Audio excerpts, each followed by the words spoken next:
Hi guys, this is Dr. Moshibi Molola, and I'm really excited to share with you in another episode of the Beauty Branch Life series. In this episode, I'll be talking about the heart of saying no. You see, as simple as the word no seems, a word with just two letters, many people just find it so hard to be able to say that word.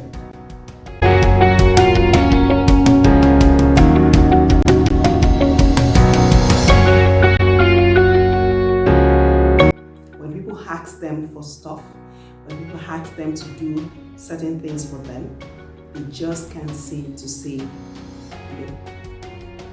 And the truth of the matter is, not being able to say no or always saying yes to people will actually lead you to neglecting the very important things in your life.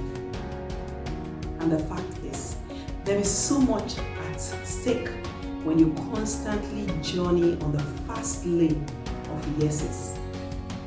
Your physical health, your mental health, even your spiritual health, they are under attack. The truth is, once you keep saying yes to requests, come and do this for me, yes, can you give me this, yes, you will become exhausted. You stress yourself out, you stress your body out, doing stuff that naturally you might not have the ability to do. Mentally, you exert yourself. You get to that point where you are just overwhelmed, you are burdened by so much that you have to do in such little time. And at the end of the day, you will find that even spiritually, you might not be able to focus on the things that are really important because you are full of so many activities. Usually, saying yes all the time to people's requests is born out of the desire to please people. You don't want them to get angry. You don't want them to get displeased with you. You just want to do everything to please them at any cost. At the cost of your sanity, at the cost of your peace, at the cost of your being able to do things that are really important to you. And that is not a good place to be at all. So how do you master the art of saying no? It's something you have to practice. It is something you have to learn. It is something you have to do because it doesn't come naturally to many of us. So the first thing you need to do is to evaluate where you are right now. Carry out an assessment of your life.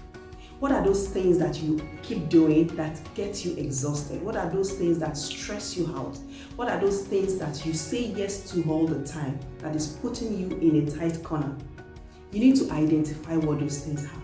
That's the first step to being able to get to that place of freedom. Once you are able to do that, the next thing you need to do is to identify the things that are really important to you. What are those things that really deserve your time? Remember, time is very precious. So what are those things that deserve your time? What are those things that are really critical? You need to put them down. Write them down. Putting them down will actually give you a pictorial view of what you want out of your life. It makes it easier to relate with what you really need to invest your time in. It's very important that you identify those things.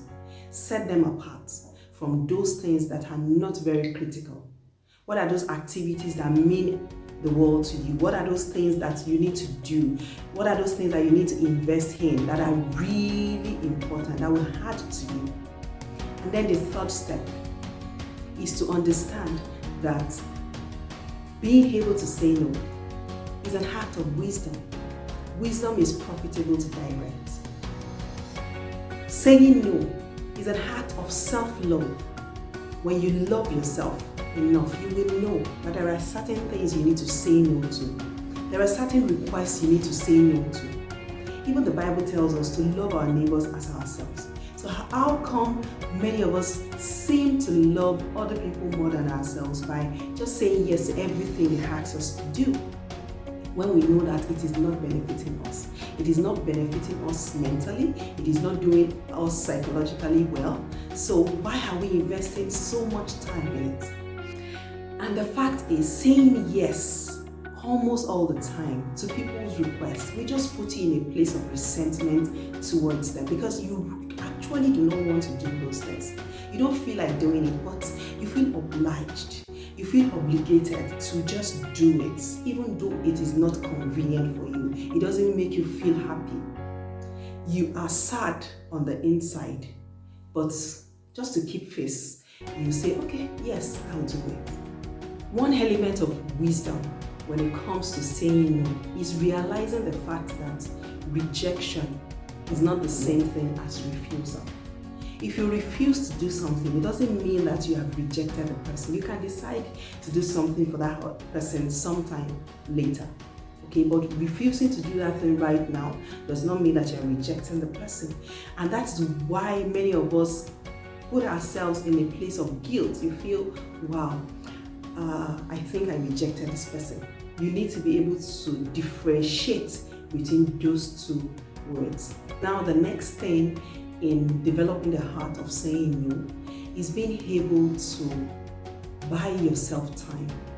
When someone pops a request at you, tell the person, I'll think about it, or I'll give you a response later. Don't be obliged to give a response immediately. You might end up giving the wrong response. So you need time to evaluate, think about what that request will mean to you, what it will take from you, what you will need to sacrifice, and then determine whether it is really worth it to go ahead with it or not.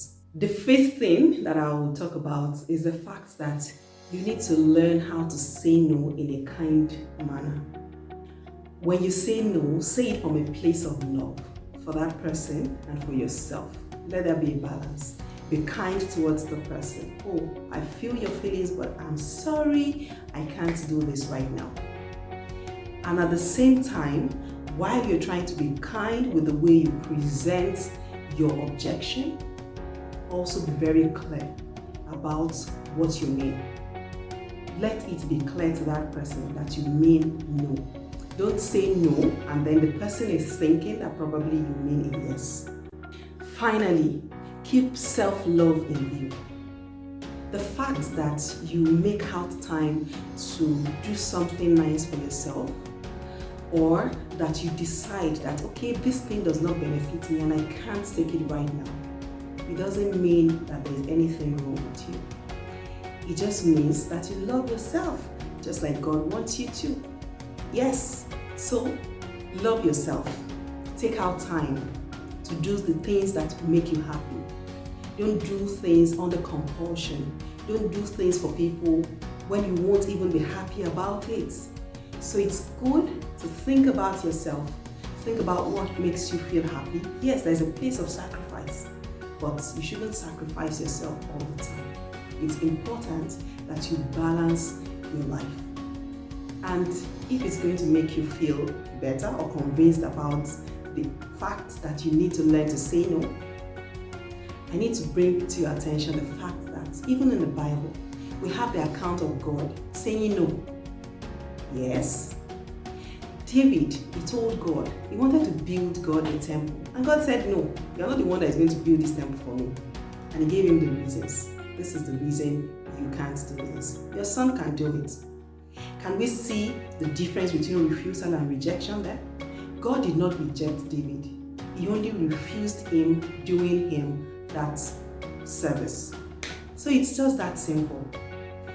We have to learn to say no. If we're going to maintain a healthy lifestyle, physically, spiritually, mentally, your mental health is very important. I hope that this has inspired you. If it has, please share this video and kindly subscribe to my YouTube channel, Dr. Omolola Moshibi. Remember to click on the bell button so that you can get notification once another video drops. Thank you so much for watching this and God bless you.